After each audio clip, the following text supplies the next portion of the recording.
اعوذ باللہ من الشیطان الرجیم بسم اللہ الرحمن الرحیم الحمدللہ رب العالمین والصلاة والسلام علی محمد وعلی آلہ الطیبین الطاہرین واللعنۃ الدائمۃ علی اعدائہم اجمعین اما بعد فقد قال اللہ سبحانہ وتعالی فی کتابہ المجید بسم اللہ الرحمن الرحیم قالوا لئن لم تنتہی یا نوح لنکونن من المرجومین۔ محترم سامعین کرام، حضرت نوح علیہ السلام کا قصہ آپ کی خدمت میں بیان ہو رہا ہے، اور گزشتہ گفتگو میں ہم نے آپ کی خدمت میں پیش کیا کہ کس طریقے سے خداوند کریم نے حضرت نوح کا تعارف کرایا، اور جو ان کی شخصیت کا بلند و بالا مقام تھا وہ ہمارے سامنے رکھا کہ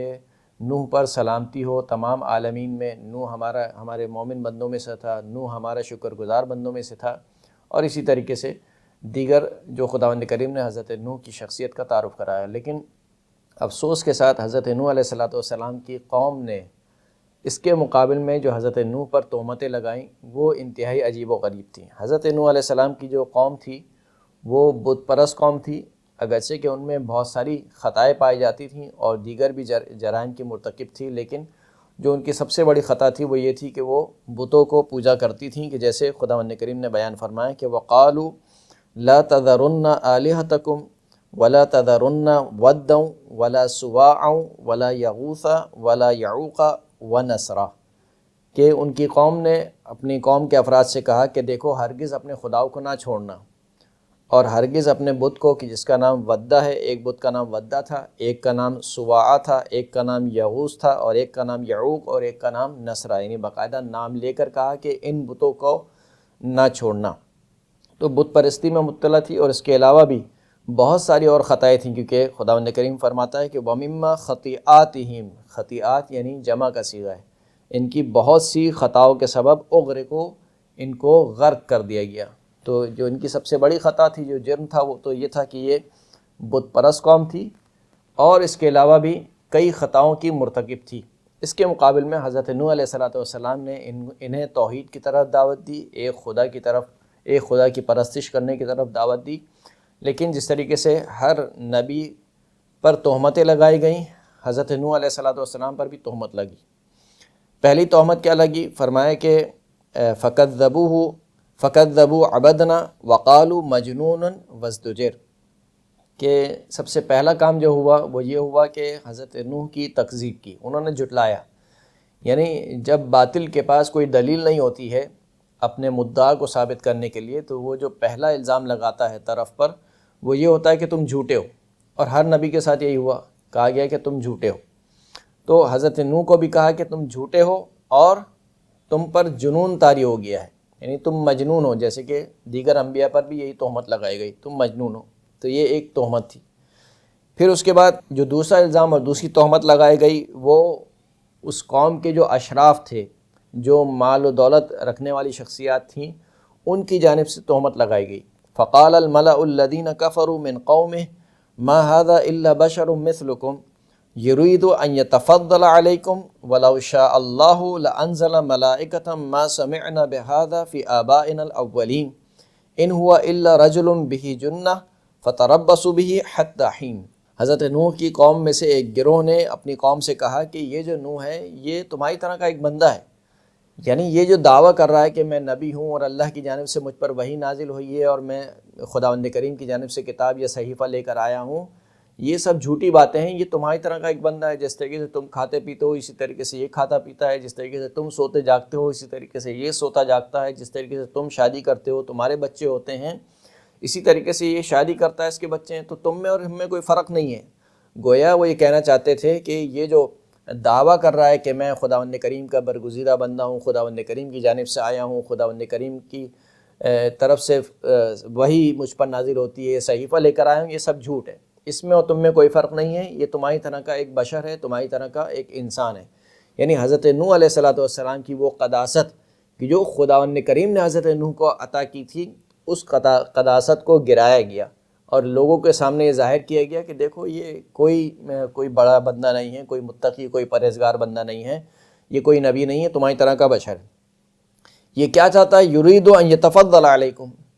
کیونکہ یہ مثال کے طور پر معاشرے کا وہ بندہ ہے کہ جس کے پاس کوئی مال و دولت نہیں ہے، لہٰذا یہ تم پر تفضل اختیار کرنا چاہتا ہے، تم پر فضیلت اختیار کرنا چاہتا ہے، یعنی یہ چاہتا ہے کہ اس کے کچھ حواری ہوں،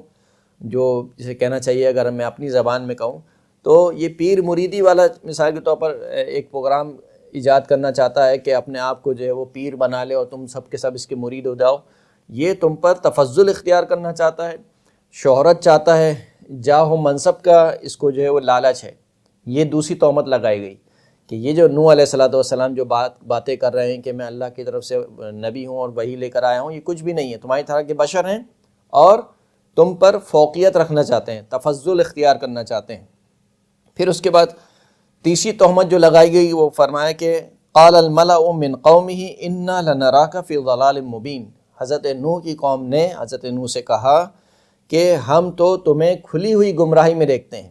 یعنی عجیب بات یہ ہے کہ خود گمراہ ہیں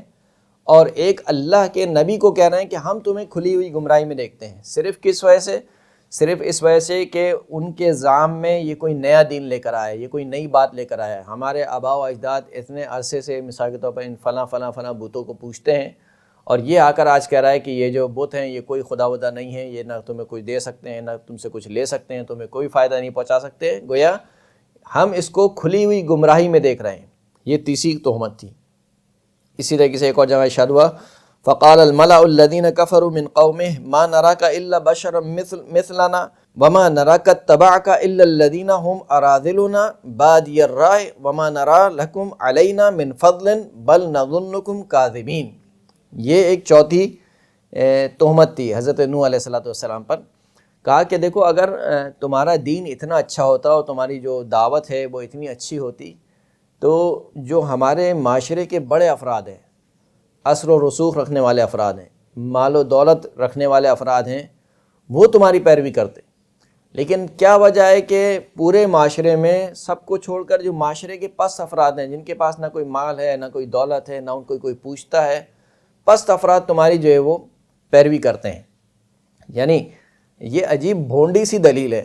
یعنی بجائے اس کے کہ آپ ایک ادعا کے مقابلے میں ایک ایسی دلیل پیش کریں کہ جو عقل جس کو تسلیم کرے۔ کہا کہ نہیں، اگر تم سچ پر ہوتے، اگر تمہارا دعویٰ حق ہوتا تو کون تمہاری پیروی کرتا؟ جو معاشرے کے اشرافیہ لوگ ہیں، جو بڑے افراد ہیں، مال و دولت رکھنے والے افراد ہیں، جائیدادیں رکھنے والے افراد ہیں، وہ تمہاری پیروی کرتے۔ جبکہ ہم دیکھتے ہیں کہ تمہاری پیروی جو ہے وہ کون کرتا ہے؟ جو معاشرے کے پاس افراد ہیں، جن کے پاس خود کچھ پیسہ نہیں ہے، جن کا کوئی نام نہیں ہے، وہ تمہاری پیروی کرتے ہیں۔ لہٰذا یہ دلیل ہے کہ تم حق پر نہیں ہو، ان کی جانب سے یہ دلیل پیش کی گئی۔ اور یہ کوئی انوکھی بات نہیں ہے، ہر دور میں، ہر معاشرے میں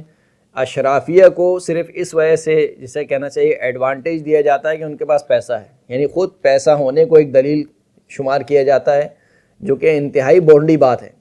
کہ اگر کوئی بڑا پیسے والا مثال کے طور پر کوئی کام کرے تو کہا کہ ہاں اس میں جو ہے وہ ضرور کوئی نہ کوئی حکمت ہوگی کیونکہ پیسے والے شخص نے یہ کام کیا ہے۔ یہی وجہ ہے کہ رسول خدا صلی اللہ علیہ وآلہ وسلم کو بھی کفار و مشرکین نے یہی کہا تھا کہ یہ جو قرآن ہے اگر یہ نازل ہی ہونا تھا تو یہ مکہ اور مدینہ میں سے کسی بڑے آدمی پر نازل کیوں نہیں ہوا؟ بڑے آدمی سے ان کی مراد کیا تھی؟ جس کے پاس مال و دولت ہو،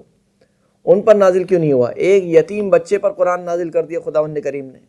وہ یہ ان کی دلیل تھی کہ اگر خداوند کریم نبی بھی چنے گا، ان کا معیار یہ تھا کہ اگر نبی بھی ہوگا تو وہ ہوگا کہ جس کے پاس مال و دولت ہو۔ اسی طریقے سے حضرت نوح علیہ السلام کہا کہ ہم تو تمہیں کچھ نہیں دیکھتے مگر یہ کہ تم ہماری طرح کے ایک بشر ہو، اور ہم دیکھتے ہیں کہ تمہاری کوئی پیروی نہیں کرتا مگر معاشرے کے پاس افراد جن کی جو بادی اور رائے ہیں، یعنی جن کی کوئی رائے نہیں ہے، سادہ لو انسان ہیں، مثلا کسان، کھیتی باڑی کرنے والے، یہ افراد ہیں، ان کی کوئی رائے نہیں ہے، یہ تمہاری پیروی کرتے ہیں۔ لہٰذا یہ دلیل ہے کہ تم باطل پر ہو، تمہاری جو دعوت ہے وہ حق نہیں ہے۔ پھر اس کے بعد ایک اور جگہ ارشاد ہوا قالوا انؤمن لک واتبعک الارذلون، اے نوح آیا ہم تم پر ایمان لے آئیں جبکہ پست افراد تمہاری پیروی کرتے ہیں۔ یعنی اگر معاشرے کی اشرافیہ تمہاری پیروی کرتی تو پھر تو ہم تم پر ایمان لے آتے، لیکن ہم دیکھتے ہیں تمہارے پیروی کرنے والے افراد کون ہیں؟ پست افراد ہیں، ان کے پاس مال و دولت نہیں ہے۔ اور ان سب سے بڑھ کر بات آخر کہاں تک پہنچ گئی کہ حضرت نوح کو دھمکی دینے لگے، قالوا لئن لم تنتہی یا نوح لتکونن من المرجومین، اے نوح اگر تم باز نہیں آئے تو تمہارا شمار ان لوگوں میں سے ہوگا کہ جن کو سنسار کر دیا جاتا ہے۔ یعنی دھمکی دی کہ اگر تم باز نہیں آئے، تم نہیں رکے، 950 سال حضرت نوح علیہ السلام نے تبلیغ کی ہے۔ 950 سال کوئی کم نہیں ہوتے ہیں۔ 950 سال مسلسل ایک قوم کو توحید کی طرف دعوت دینا یہ کوئی چھوٹا موٹا کام نہیں ہے۔ اور مقابل میں جو اتنی تہمتیں حضرت نوح علیہ السلام پر لگ رہی ہیں، لیکن اس کے باوجود اسی وجہ سے حضرت نوح کو اولو العزم قرار دیا، پہلے نبی جو اولو العزم ہیں، جو صاحبان عزم ہیں، جن کا عزم بہت بلند ہے، جن کا صبر جواب نہیں دیتا ہے، جن کا ارادہ جواب نہیں دیتا ہے، وہ حضرت نوح علیہ السلام ہیں۔ تو آخر میں بات یہاں تک پہنچی کہ اے نوح، اگر تم نہ باز آئے تو ہم تمہیں سنسار کر دیں گے۔ اس کے جواب میں، ان تمام تر تہمتوں کے جواب میں حضرت نوح علیہ السلام نے کیا جواب دیا وہ انشاءاللہ ہم جانیں گے اگلے کلپ میں۔ وآخر دعوانا ان الحمد للہ رب العالمین۔